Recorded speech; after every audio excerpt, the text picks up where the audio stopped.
साथ गुंजन दीक्षित और आप देख रहे हैं एबीपी गंगा का मेगा न्यूज बुलेटिन सत्याग्रह। नमस्कार, मैं अवधेश, स्वागत है आपका सबसे दमदार न्यूज बुलेटिन सत्याग्रह में। आज हम आपको दिखाएंगे समाजवादी पार्टी ने पूर्वांचल से क्यों शुरू की पदयात्रा। साथ ही आपको बताएंगे सपा की पदयात्रा पर सुभाषपा ने क्या दी है प्रतिक्रिया। लेकिन सबसे पहले बात नोएडा के बदमिजाज और गालीबाज श्रीकांत त्यागी को आखिरकार कैसे किया गया गिरफ्तार।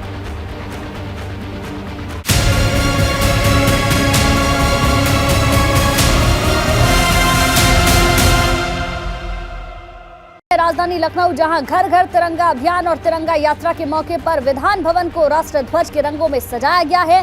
स्वतंत्रता दिवस के मौके पर हर साल विधान भवन को सजाया जाता है। तैयारी की है 13 से 15 अगस्त तक पूरे प्रदेश में जो तिरंगा है वो फहराया जाएगा, घर घर तिरंगा फहराया जाएगा। लेकिन उससे पहले जो सरकारी इमारतें हैं उन्हें किस तरीके से सजाया गया है, इसकी खूबसूरती जरा आप देखिए। ये विधानसभा है, उत्तर प्रदेश की विधानसभा, और इसे किस तरीके से जो लाइट्स है, फसाड लाइट जिसको कहते हैं, उससे इसको सजाया गया है। और ये जो तिरंगे के 3 रंग है उसी तरीके से ये रंग बदल रही हैं लाइटें। आप खुद देखिए और खूबसूरती को महसूस करिए किस तरीके से ये जो रोशनी में नहाया हुआ विधानसभा है, ये कैसे इसकी भव्यता और बढ़ जा रही है। इसकी जो भव्यता है उसमें 4 चांद लग जा रहे हैं। और आप ये देखिए अभी इसको ट्रायल किया जा रहा है और 1 या 2 दिन में ये पूरी तरह से इसी तरीके से हो जाएगा। पर इसी तरह से ये लाइटिंग रहेगी 17 अगस्त तक, क्योंकि तैयारी ऐसे ही है, क्योंकि 9 से 15 अगस्त तक और 13 से 15 अगस्त तक हर घर तिरंगा अभियान चलाया जाएगा। विशेष कार्यक्रम भी यहाँ पर होंगे। कुछ लोग ये जो आप देख रहे हैं विधानसभा के सामने जो मुख्य सड़क है वहाँ पर अपनी गाड़ियों को रोककर कोई सेल्फी ले रहा है, कोई फोटो खींच रहा है। यानी हर किसी को ये जो विधानसभा है जो रोशनी में नहाया हुआ है वो बहुत पसंद आ रहा है। आप भी, हमने देखा आप गाड़ी से रुके और गाड़ी आपने रोक दी, फोटो भी खींची। जी, ये विधानसभा बहुत अच्छा लग रहा है। और इसमें जब अशफाकुल्ला खां को पकड़ा गया तो अंग्रेज सिपाही ने पूछा कि तुम्हें बहुत सा इनाम देंगे, अपने साथियों को पता बता दीजिए। वो कहा मैं पहले भारतीय हूँ, बाद में मुसलमान हूँ। और फांसी पर वो लटक गए, लेकिन अपने साथियों का पता नहीं बताए। और उसमें कहा गया, भक्ति का जज्बा आ जाता है। जी, हम रहें या न रहें पर यह देश रहे, इस तरह की भावना हम सब लोगों के अंदर बिल्कुल। तो देश को नोएडा में सरेआम एक महिला से बदसलूकी और गाली गलौज की घटना के बाद फरार चल रहा श्रीकांत त्यागी आखिरकार गिरफ्तार कर लिया गया। श्रीकांत त्यागी को आज मेरठ से गिरफ्तार किया गया, जिसके बाद उसे नोएडा पुलिस कमिश्नर दफ्तर ले जाया गया, जहां उससे लंबी पूछताछ हुई। इसके बाद अब से थोड़ी ही देर पहले खुद नोएडा के पुलिस कमिश्नर सामने आए और श्रीकांत त्यागी की गिरफ्तारी और उससे जुड़े कई अहम जानकारियों को साझा किया। तो देखिए 2 तस्वीरें आपको दिखा रहे हैं। पहली तस्वीर उस दिन की जब ये बवाल हुआ था, बदतमीजी इसकी सामने आई थी। और आज की तस्वीर अब देखिए, वो प्रेस कॉन्फ्रेंस में खड़ा है और उसे मेरठ से गिरफ्तार किया गया। 4 दिन तक पुलिस से वो भागता फिर रहा था। उस दिन काले ट्रैक सूट में था, सफ़ेद ट्रैक सूट में है। और उम्मीद ये की जा सकती है कि इस काले से सफ़ेद ट्रैक सूट का जो सफ़र है, इसके पीछे जो सफ़ेद पोस्ट छुपे हैं उनका चेहरा भी सामने आएगा।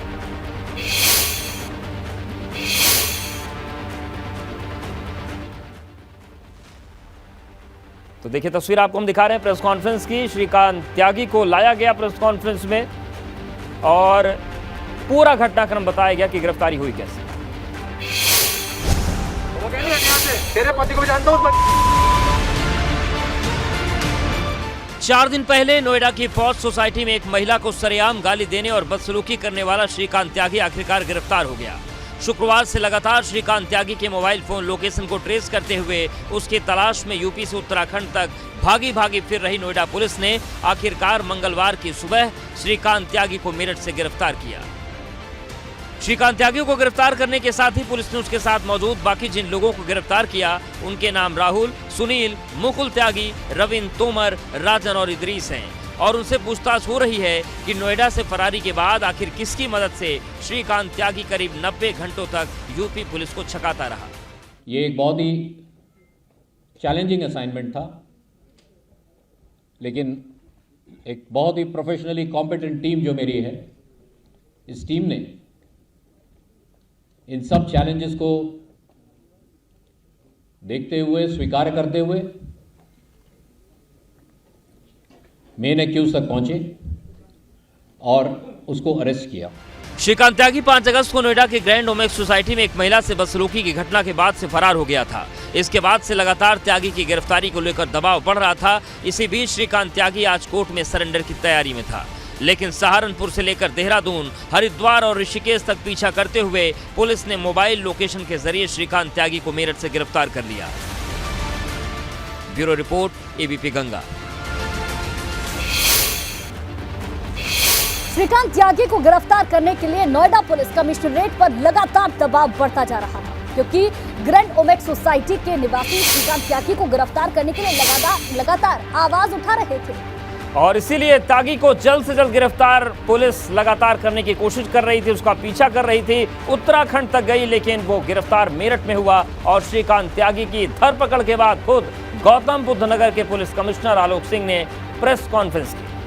पुलिस कमिश्नर आलोक सिंह ने बताया कि कैसे आज सुबह मेरठ में छिपे श्रीकांत त्यागी तक नोएडा पुलिस पहुंची और मूवमेंट बदलने से पहले ही उसे दबोच लिया गया। वहीं इस प्रेस कॉन्फ्रेंस में कमिश्नर आलोक सिंह ने श्रीकांत त्यागी की शौकीनी और रंगबाज अंदाज को लेकर भी बड़ी जानकारी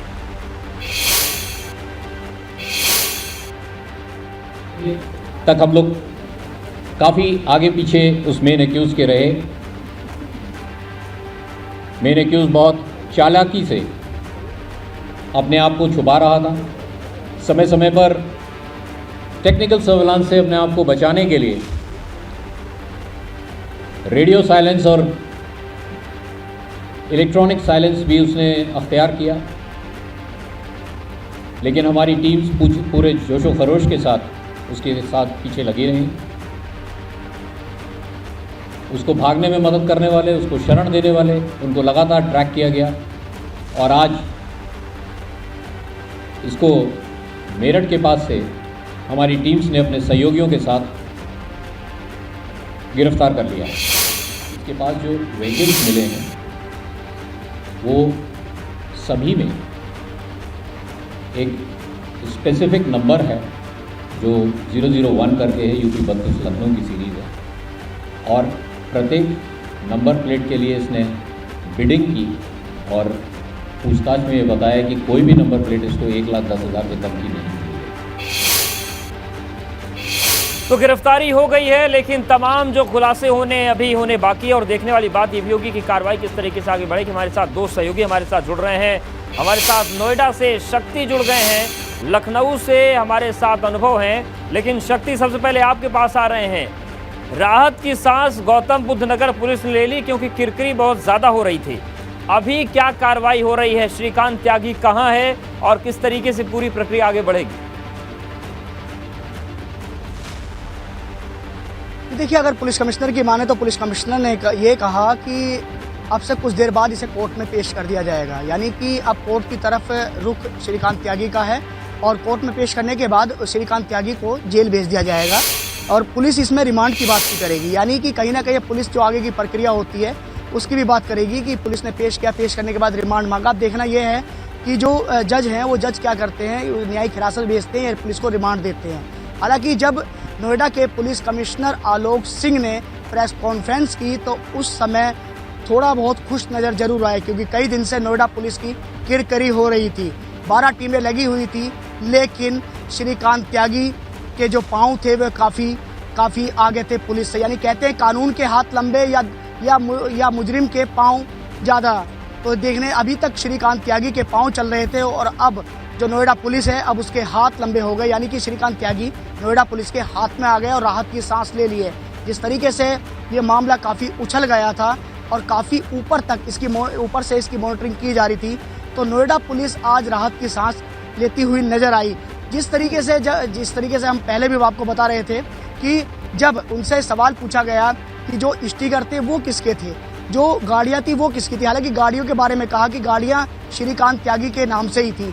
5 गाड़ियाँ जो पुलिस ने अपने कब्जे में ली है वो श्रीकांत त्यागी के नाम से थी। सवाल देखिए कई सारे हैं, गाड़ियाँ किसकी थी, स्टिकर क्यों था, भारतीय जनता पार्टी का नेता क्यों बताता था, और अगर नेता था तो बीजेपी ने क्यों मना किया। सवाल तमाम है क्योंकि इस पर सियासत भी हो रही है, बयानबाजी भी हो रही है और एक के बाद एक कनेक्शन भी जुड़ते जा रहे हैं। आप दोनों सहयोगी हमारे साथ बने रहिए, लौटेंगे आपके पास। तो बिल्कुल शक्ति, सवाल देखिए कई सारे हैं, गाड़ियां किसकी थी, स्टिकर क्यों था, भारतीय जनता पार्टी का नेता क्यों बताता था, और अगर नेता था तो बीजेपी ने क्यों मना किया। सवाल तमाम है क्योंकि इस पर सियासत भी हो रही है, बयानबाजी भी हो रही है और एक के बाद एक कनेक्शन भी जुड़ते जा रहे हैं। आप दोनों सहयोगी हमारे साथ बने रहिए, लौटेंगे आपके पास। तो श्रीकांत त्यागी की गिरफ्तारी के बाद आज नोएडा के पुलिस कमिश्नर ने त्यागी की गाड़ी को लेकर बड़ा खुलासा किया। पुलिस कमिश्नर ने बताया कि श्रीकांत त्यागी की एक गाड़ी पर विधायक का स्टिकर लगा था और श्रीकांत त्यागी विधायक का स्टिकर किसी और से नहीं बल्कि भाजपा से सपा में जा चुके पूर्व मंत्री स्वामी प्रसाद मौर्य ने स्टिकर दिया था। पुलिस कमिश्नर आलोक सिंह ने बताया कि लोगों और पड़ोसियों पर धौंस जमाने के लिए श्रीकांत त्यागी अपनी गाड़ियों पर फर्जी तरीके से यूपी सरकार के राजकीय चिन्ह का इस्तेमाल करता था।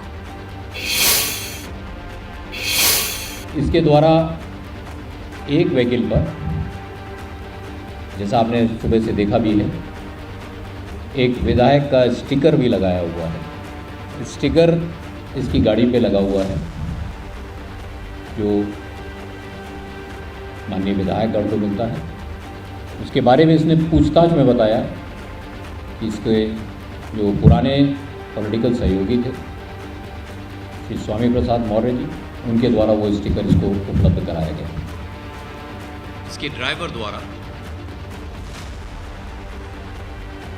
नंबर प्लेट पर यूपी सरकार का जो राज्य चिन्ह है वो भी पेंट कराया गया और उसका दुरुपयोग किया। इस सारी जो इसकी ये व्यवस्था थी वो अपने आप को सार्वजनिक जीवन में एक बहुत ही महत्वपूर्ण और प्रभावशाली व्यक्ति प्रदर्शित करने की थी और उसको, उस इमेज को यूज़ करते हुए इसके द्वारा एक भय का वातावरण अपने आसपास उत्पन्न किया गया। तो आज प्रेस कॉन्फ्रेंस हुई। प्रेस कॉन्फ्रेंस में कई बातें सामने आई। स्टिकर को लेकर, जो गाड़ी पर स्टिकर लगा था उसको लेकर भी कई बातें सामने आई। दो सहयोगी लगातार हमारे साथ बने हुए हैं। लखनऊ का रुख करेंगे, अनुभव लखनऊ से हमारे साथ बने हुए हैं।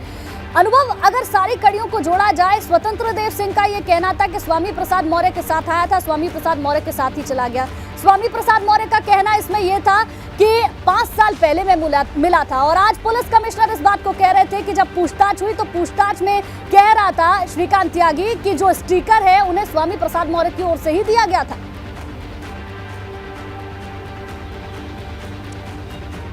देखिए, सबसे पहले यूपी गंगा ने अपने दर्शकों को बताया था कि श्रीकांत त्यागी स्वामी प्रसाद मौर्य के साथ उसने बीजेपी ज्वाइन की थी 2016 में, जब स्वामी प्रसाद मौर्य बीजेपी में आए थे और उनका ही खास व्यक्ति बताया जाता है। स्वतंत्र देव सिंह ने भी यही बात कही। स्वामी प्रसाद मौर्य ने कल जब हमारे सहयोगी से बात की तो उन्होंने कहा कि किसी के कहने से नहीं होता है और मैं तो जब गया तो मुझे बीजेपी में वो पहले से मिला। ठीक है, तो तमाम सारी बातें श्रीकांत त्यागी को लेकर हुई, लेकिन सबसे महत्वपूर्ण ये है जब कमिश्नर अगर कह रहे हैं कि उसको ये जो पास है, जो विधायक का पास है, F लिखा हुआ है, गाड़ी का नंबर लिखा है 001 लिखा हुआ है, वो 2023 दिसंबर 2023 तक उसकी वैधता दिखा रहा है, यानी वो वैलिड। और वो पास है, वो विधायक की गाड़ी का पास है जो विधायकों को मिलता है, जिससे आप ये जो विधानसभा जहाँ मैं खड़ा हूँ इसके भीतर प्रवेश करते हैं, उसमें कोई चेकिंग नहीं होती। आप गाड़ी में बैठा रहता है, विधायक का पास देख के सचिवालय सुरक्षा दल के लोग जाने देते हैं। तो बहुत महत्वपूर्ण वो गाड़ी का पास है। पर सवाल ये है, जो व्यवस्था हम जानते हैं, जो व्यवस्था हमने देखी है, 2023 दिसंबर यानी इस साल के आखिरी का नहीं, अगले साल के आखिरी महीने का पास है। और अभी सचिवालय प्रशासन जब भी पास जारी करता है तो 1-1 वर्ष का पास जारी करता है, यानी एक साल 2022 के दिसंबर के लिए, फिर जब 23 आएगी तो 2023 के दिसंबर के लिए। तो पहला जो शक जाता है वो उस पास को लेकर जाता है कि शायद वो पास ही फर्जी हो, वो पास ही नकली हो, कहीं से स्कैन करा के बना लिया हो। और ऐसा पहली बार नहीं होगा, इससे पहले भी कई बार लखनऊ में ही सचिवालय सुरक्षा दल के लोगों ने पकड़ा है। लोग गाड़ियों पे फर्जी पास लगा कर आते हैं, तो कहीं ऐसा तो नहीं है। और अगर ऐसा है तो एक और मुकदमा बनता है श्रीकांत त्यागी पर, एक और केस दर्ज किया जाएगा फोर्जरी का, 420 का। किस तरीके से उसने वीआईपी जगह पर एंट्री बिल्कुल, ये एक विधानसभा की सुरक्षा को लेकर बहुत संवेदनशील मामला अनुभव। बिल्कुल, तो इस बीच एक बड़ी खबर भी आ रही है, उसका रुख कर लेते हैं। श्रीकांत त्यागी का मेडिकल कराया जा रहा है, मेडिकल के बाद पेशी हो सकती है और रिमांड मांग सकती है नोएडा पुलिस। तो इस बीच बड़ी खबर आ रही है, श्रीकांत त्यागी का मेडिकल हो रहा है और मेडिकल के बाद कोर्ट के सामने पेशी हो सकती है और नोएडा पुलिस, गौतम बुद्ध नगर पुलिस उसकी रिमांड पूछताछ के लिए मांग सकती है, क्योंकि मामला अब धीरे धीरे संवेदनशील होता चला जा रहा है।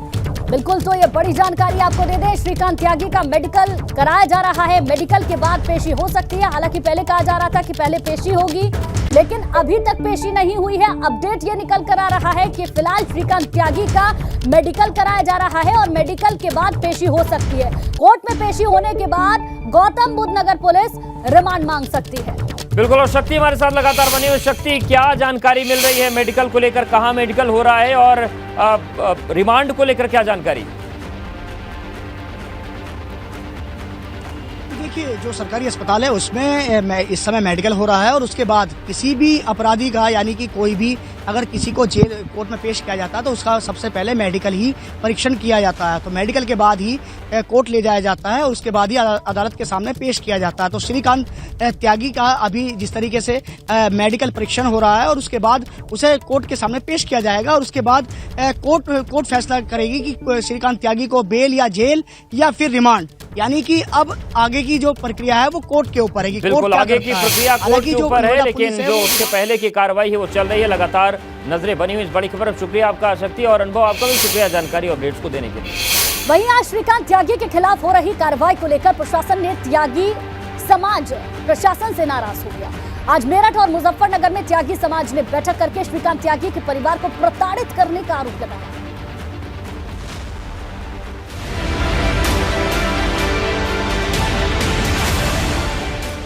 एक महिला को गाली देने और बदसलूकी करने वाला श्रीकांत त्यागी अब पुलिस के शिकंजे में है। श्रीकांत त्यागी के खिलाफ हो रही कार्रवाई और उसकी गिरफ्तारी के खिलाफ त्यागी समाज लामबंद हो गया है। मेरठ और मुजफ्फरनगर में आज श्रीकांत त्यागी के मामले पर समाज के लोगों ने बैठक की और श्रीकांत त्यागी के परिवार को परेशान करने पर विरोध प्रदर्शन करने की चेतावनी दी है। हालांकि कई समाज के लोग भी श्रीकांत त्यागी की करतूत पर उसके खिलाफ कार्रवाई का समर्थन कर रहे हैं। ये बहुत ही सोची समझी साजिश है, ये हमें देखना पड़ेगा। त्यागी समाज जिस तरीके से उनकी महिलाओं के साथ में उत्पीड़न कर रहा है, देखिए एक महिला के साथ में मानवाधिकार है, एक महिला का मानवाधिकार है जिस महिला के साथ में बदतमीजी हुई, लेकिन श्रीकांत की धर्मपत्नी का मानवाधिकार नहीं है। हमारे पूरे समाज ने अगर हमारे श्रीकांत भाई के मुंह से कोई आवेश में आके जो अपशब्द निकल गए उस महिला के प्रति, उसके लिए हमने उनका बहिष्कार किया उन शब्दों का। लेकिन आज हमारे समाज में जो आवेश है, जो गुस्सा है, वो इसलिए है कि हमारी बहन अन्नू को प्रताड़ित किया गया। दरअसल शुक्रवार को श्रीकांत त्यागी के फरार होने के बाद नोएडा पुलिस पर श्रीकांत त्यागी के परिवार ने पूछताछ के लिए श्रीकांत की पत्नी को हिरासत में लेने का आरोप लगाया था और मंगलवार की सुबह श्रीकांत की गिरफ्तारी के बाद नोएडा पुलिस ने उसकी पत्नी को दोबारा पूछताछ के लिए थाने पर बुलाया था।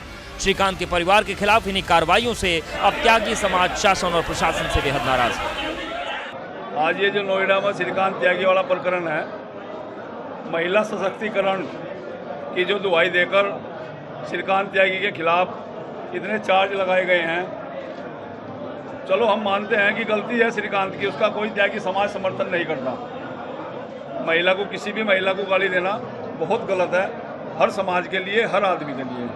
लेकिन क्या श्रीकांत त्यागी की पत्नी कोई महिला नहीं थी? भाई उसको उठाने का, उसके बच्चों को प्रताड़ित करने का क्या हक है? गिरफ्तारी के बाद श्रीकांत त्यागी को पूछताछ के लिए पुलिस टीम कमिश्नर ऑफिस लेकर गई, जहां उससे 4 दिन की फरारी के दौरान हर मूवमेंट की जानकारी हासिल करने की कोशिश की जा रही है। Bureau report, ABP Ganga. और चलिए फटाफट अंदाज में देख लेते हैं अब तक की टॉप 7 खबरें। बिहार में सीएम पद से इस्तीफे के बाद महागठबंधन के नेता चुने गए नीतीश राज्यपाल को 164 विधायकों के समर्थन की चिट्ठी सौंपी। नीतीश के राबड़ी तेजस्वी से मिलकर हुई शुरुआत की बात कही, बीजेपी बोली जनता के साथ धोखा हुआ। 40 दिन के लंबे इंतजार के बाद महाराष्ट्र में शिंदे कैबिनेट का विस्तार, 18 मंत्रियों ने शपथ ली। शपथ ग्रहण से पहले महाराष्ट्र के मुख्यमंत्री एकनाथ शिंदे आज नांदेड़ में गुरुद्वारे पहुंचे, मत्था टेका। शपथ ग्रहण के बाद बोले अभी छोटा मंत्रिमंडल बाद में होगा, बाकी का विस्तार। दिल्ली, पंजाब के बाद गोवा में भी राज्य स्तरीय पार्टी बनी आप। एक और राज्य में दर्जा मिलने के बाद आप बन जाएगी राष्ट्रीय पार्टी। पंजाब में आम आदमी पार्टी की भगवंत मान सरकार के खिलाफ बस ऑपरेटर ने मोर्चा खोला। मान सरकार ने महिलाओं के लिए बसों में मुफ्त सफर का जो ऐलान किया, उससे बस ऑपरेटर नाराज, कह रहे हैं घाटा हो रहा। आंध्र प्रदेश की मंत्री रोजा ने अपने बेटे को 1.5 करोड़ की कार गिफ्ट की, तो राज्य की विपक्षी पार्टियों ने आरोप लगाया कि कमीशन के पैसे से खरीदी गई है ये महंगी मर्सिडीज कार। और इसी बीच एक बड़ी खबर, आदित्य यादव बने प्रसपा के नए प्रदेश अध्यक्ष। शिवपाल यादव ने आदित्य को प्रदेश अध्यक्ष नियुक्त किया है, ये बड़ी खबर आपको बता दें। आदित्य यादव को प्रसपा ने नया प्रदेश अध्यक्ष बनाया है। तो संगठनात्मक तौर से मजबूती की बात शिवपाल यादव करते रहे हैं। उनका कहना है कि संगठन को मजबूत बनाएंगे और उन्होंने आदित्य यादव को प्रदेश अध्यक्ष बनाया है। और अनुभव हमारे साथ जुड़ गए। अनुभव, ये जो संगठन की बात शिवपाल यादव कहते रहे हैं, तो ये आदित्य यादव को बनाने के बाद प्रदेश अध्यक्ष का संगठन को मजबूत करने की शुरुआत है, 2024 की तैयारी है। देखिए, इसके जरिए शिवपाल यादव की कोशिश यही है कि कैसे आदित्य यादव को उत्तर प्रदेश की सियासत में और एक्टिव किया जाए, या फिर हम कहें कि आदित्य यादव को भी यूपी की सियासत में स्थापित किया जाए। इसीलिए प्रसपा का प्रदेश अध्यक्ष बनाया है। हालांकि वो पार्टी के राष्ट्रीय महासचिव थे, नेशनल जनरल सेक्रेटरी थे, लेकिन कोई नेशनल जनरल सेक्रेटरी और उसका प्रदेश अध्यक्ष बना दे तो मैसेज संदेश यही है कार्यकर्ताओं को कि अब आदित्य यादव और ज्यादा इन्वॉल्व हो जाएंगे। उत्तर प्रदेश में प्रगतिशील समाजवादी पार्टी को आगे बढ़ाने की जो बात बार बार शिवपाल यादव कहते हैं, या हम कहें कि जो अब दूसरी बार है तैयारी है कि प्रसपा को आगे ले जाया जाए, क्योंकि आपको याद होगा जब लोकसभा के चुनाव 2019 में होने थे, उससे पहले प्रसपा एक्टिव हुई थी, कई जगहों पर संगठन बनाया था। पर 2022 का विधानसभा चुनाव आते आते शिवपाल यादव अखिलेश यादव के साथ चले गए। तमाम जगहों पर कार्यकर्ता वो टिकट मांग रहे थे, टिकट नहीं मिले, बहुत सारी नाराजगी देखने को मिली थी। पर नतीजों के बाद जब शिवपाल यादव फिर अलग हुए तो उन्होंने ये तय किया है कि अब प्रसपा को सभी 75 जिलों में एक्टिव करना, बिल्कुल एक्टिव करें और कम से कम आदित्य के लिए एक सियासी लॉन्च पैड ऐसा बनाया जाए कि उनको अच्छे से सियासत की कक्षा में स्थापित किया जा सके। शुक्रिया आपको अनुभव जानकारी। स्वतंत्रता दिवस से पहले राष्ट्रवाद का रंग सिर्फ सत्ताधारी भाजपा पर ही नहीं बल्कि विपक्ष पर भी चढ़ चुका है। आज अखिलेश यादव ने कन्नौज में सपा के राष्ट्रध्वज अभियान की शुरुआत कर दी और इस अभियान के साथ एक बार फिर अखिलेश यादव ने भाजपा पर जोरदार हमला बोला।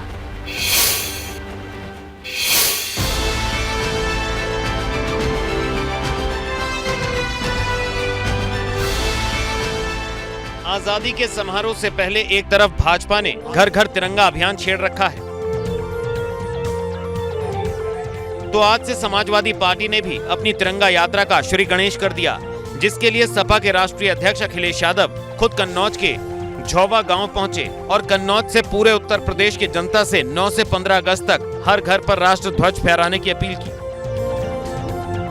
झौवा गांव पहुंचकर अखिलेश यादव ने स्वतंत्रता सेनानियों को नमन किया और लगे हाथों सपा के अभियान को घर घर तिरंगा अभियान की नकल बताने पर भाजपा पर ही असल मुद्दों से ध्यान भटकाने का आरोप लगा दिया। जो इनकी पार्टी है, जिस पार्टी से ये पार्टी चलती है, उसने कभी भी भारत का झंडा नहीं लगाया। ये भारतीय जनता पार्टी राजनीतिक पार्टी है, लेकिन इनकी जो असली पार्टी है, उसने कभी भारत का झंडा नहीं लगाया। हालांकि मौका राष्ट्रीय पर्व से जुड़े अभियान का था, लेकिन अखिलेश यादव ने आज भी यूपी सरकार पर हमले का मौका नहीं छोड़ा। जितनी चिकनी एक्सप्रेस वे है, उससे बेहतर सड़क आपकी होती। ये वही सड़क है जो कभी समाजवादियों ने बनवाई थी। ये वही सड़क है जो समाजवादियों ने बनवाई थी। ये वही सड़क है जो समाजवादियों ने बनवाई थी, और बीजेपी वाले तो नकल भी नहीं कर पा रहे कि कैसे नकल की जाती है। हालांकि स्वतंत्रता दिवस जैसे राष्ट्रीय गौरव के मौके पर थोड़े वक्त के लिए ही सही राजनीति पर विराम लग रहा है, लेकिन आजादी के अमृत महोत्सव के मौके पर राष्ट्रीय ध्वज को लेकर ही राजनीतिक दलों में खुद को ज्यादा बड़ा राष्ट्रवादी साबित करने की होड़ मच गई है। Bureau report, ABP Ganga. पहाड़ों पर लगातार हो रही बारिश की वजह से मैदानी इलाके की नदियां खतरे के निशान को छू रही हैं। गंगा, यमुना, गंडक, नारायणी समेत कई नदियों के उफान पर होने से कोना कोना पानी पानी हो गया। नदियां जिन जिन जिलों से गुजरती हैं वहां सबकी सांसें अटकी हुई है, क्योंकि नदियों का जलस्तर लोगों के लिए मुसीबत पड़ा रहा है और अधिकारी भी टेंशन में है। सबसे पहली तस्वीर बिजनौर से अब हम आपको दिखाने जा रहे हैं।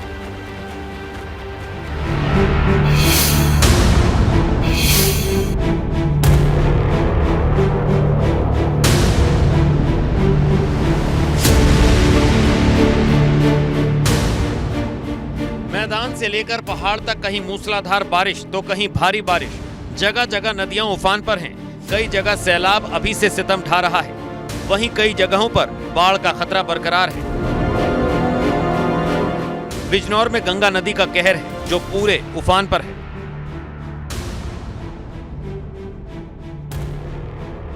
बिजनौर से सटे मंडावर में बरसात के मौसम में 2 दर्जनों से ज्यादा गांव वालों को कटान और बाढ़ की मार झेलनी पड़ती है।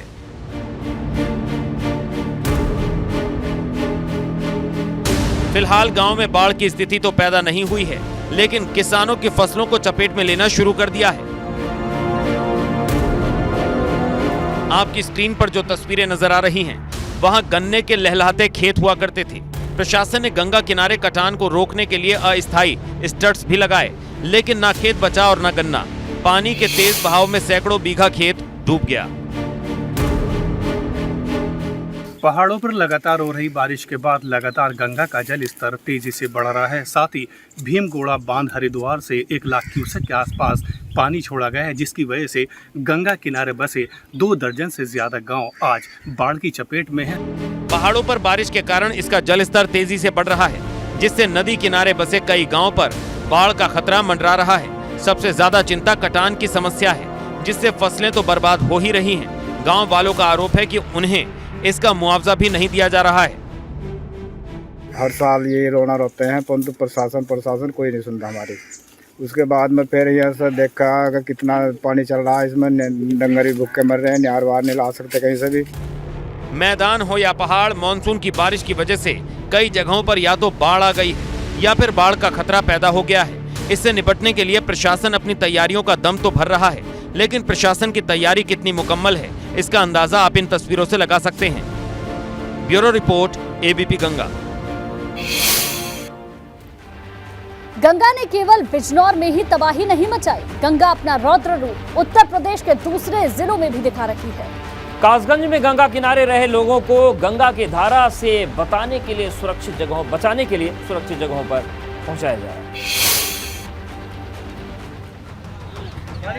गंगा के जल प्रलय से कोहराम, कासगंज में कटान, लोग परेशान, कुदरत का कहर जारी, आफत में जान। ये कासगंज में गंगा नदी की तस्वीर है, जो आसपास के गांव वालों को डराने लगी है। लगातार पहाड़ों पर हो रही बरसात के बाद जिले में बदहाल व्यवस्था लोगों के लिए आफत बढ़ा रही है। कासगंज जिले में गंगा का जलस्तर बढ़ने से बाढ़ के हालात बन गए हैं। गंगा के तटवर्ती इलाकों में और रास्तों तक पानी पहुंच गया है। निचले खेतों की सैकड़ों एकड़ फसलों में भी बाढ़ का पानी भर गया। गंगा किनारे बसा बरोना गांव भी कटान का शिकार हो रहा है। यहाँ के पेड़ जमीन के कटान का शिकार होते जा रहे हैं। आबादी के बीच गंगा का कटान होने से ग्रामीण बेचैन हैं, जिस वजह से ग्रामीणों को उनके घरों को खाली करके सुरक्षित स्थान पर पहुंचाया गया है। जिलाधिकारी हर्षदा माथुर ने सिंचाई विभाग को गंगा के बढ़ते कटान को रोकने के दिशा निर्देश जारी किए हैं, जिसके बाद सिंचाई विभाग गंगा किनारे तटबंध बनाने में जुटा हुआ है। Bureau report, ABP Ganga. राजधानी लखनऊ के सिविल अस्पताल में देर रात बर्थडे पार्टी के बाद बेल्टबाजी और हंगामा करने पर बड़ी कार्रवाई हो गई। मामले में खुद उप मुख्यमंत्री ब्रजेश पाठक ने संज्ञान लिया, जिसके बाद 11 इंटर्न फार्मासिस्ट छात्रों को सस्पेंड कर दिया गया।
जो लोग फर्जी तरीके से विकलांग प्रमाण पत्र बनवा के नौकरी कर रहे हैं, वो सावधान हो जाएं, क्योंकि विकलांग प्रमाण पत्र अब बड़े फर्जीवाड़े की बात उसमें सामने आ गई।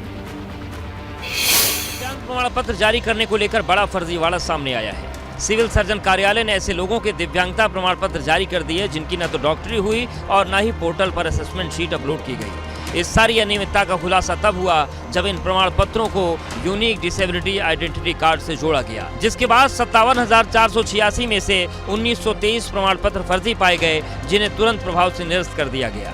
पता लगा कि इस प्रमाण पत्र के आधार पर लोगों ने आरक्षण की बदौलत सरकारी नौकरियां हथिया रखी हैं, जिनमें से 26,648 प्रमाण पत्र धारकों ने पेंशन भी हासिल करना शुरू कर दिया। फर्जीवाड़े का पता लगने के बाद तमाम पेंशन धारकों की पेंशन रोक दी गई है। खबरों के मुताबिक कई लोगों ने फर्जी तरीके से पहरेपन का सर्टिफिकेट बनवाया हुआ है। इसके बाद फर्जी तौर पर प्रमाण पत्र बनवाकर सुविधाओं को उपभोग करने वालों में हड़कंप मच गया। अभी यह प्रक्रिया जारी है और अब बिना आदमी को देखे और उसका जांच कराए कार्ड जो है UDID कार्ड नहीं बनाया जा रहा है। दिव्यांग प्रमाण पत्र स्वास्थ्य विभाग द्वारा उन लोगों को जारी किया जाता है जो कि जन्म से या फिर अपने जीवन काल में किसी कारणवश दिव्यांग हो जाते हैं। इसी से दिव्यांगों को सरकार की योजना में सीधे तौर पर लाभ मिलता है। सरकारी बस, ट्रेन और दूसरे परिवहन साधनों में भी दिव्यांगता के प्रतिशत के हिसाब से छूट मिलती है। इसके साथ ही सरकार द्वारा चलाई जा रही सभी योजनाओं में इसी प्रमाण पत्र से आरक्षण मिलता है। जानकारी के मुताबिक फर्जी प्रमाण पत्र से अब तक कई लोगों ने सभी सरकारी सुविधाएं और पेंशन ली है। ऐसे में बड़ा सवाल ये है कि जिन लोगों ने सरकारी नौकरी हथियाने के लिए फर्जी प्रमाण पत्र बनवाया हुआ है, उन पर सरकार क्या कार्रवाई करने वाली है, या सिर्फ पेंशन बंद कर देना ही काफी होगा। Bureau report, ABP Ganga. देश इस साल आजादी का अमृत महोत्सव मना रहा है और इस खास मौके से 3 दिन पहले पड़ने वाले रक्षाबंधन के त्योहार को लेकर प्रयागराज के नैनी सेंट्रल जेल में खास तैयारियां। नैनी सेंट्रल जेल में इस बार रक्षाबंधन पर भाई की कलाई पर राखी बांधने के लिए जो बहनें जेल आएंगी, उन्हें जेल प्रशासन ने खास तोहफा दिया है। नैनी जेल में राखी है तैयार।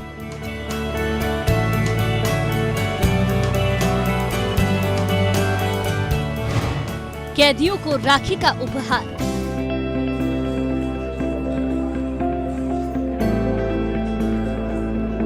रक्षाबंधन की तैयारी करती महिलाओं की ये तस्वीरें नैनी सेंट्रल जेल की हैं, जहां कैदियों के लिए 5,000 से ज्यादा राखी तैयार की जा चुकी है।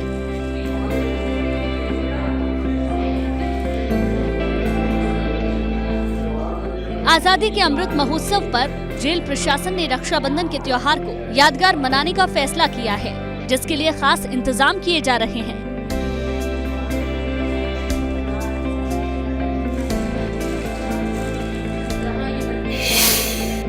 रक्षाबंधन के मौके पर बहनें नैनी जेल में बंद अपने कैदी भाइयों से मिलने आएंगी, तो उन्हें अपने साथ रक्षाबंधन से जुड़ा कोई सामान नहीं लाना होगा। राखी से लेकर चंदन, रोली, मिठाई और आरती में इस्तेमाल होने वाली सामग्रियों की व्यवस्था खुद जेल प्रशासन करेगा। जेल प्रशासन बहनों को ये सभी सामान खुद ही मुफ्त में मुहैया कराएगा। इसके साथ ही जेल आने वाली बहनों के जलपान की भी व्यवस्था की जाएगी। रक्षाबंधन का त्यौहार है, उसको पूरे समारोह पूर्वक और उत्साह के साथ और अच्छी तरह से इसको सेलिब्रेट किया जाए जेल में। जेल प्रशासन ने रक्षाबंधन के दिन मुलाकात के रजिस्ट्रेशन के लिए 1 घंटे का वक्त बढ़ा दिया है। जेल में हर एक बहन को उसके भाई से मिलने का मौका दिया जाएगा। ठीक उसी तरह जेल की महिला विंग में कैद महिलाओं से सिर्फ उनके भाई ही मिल सकेंगे। Bureau report, ABP Ganga.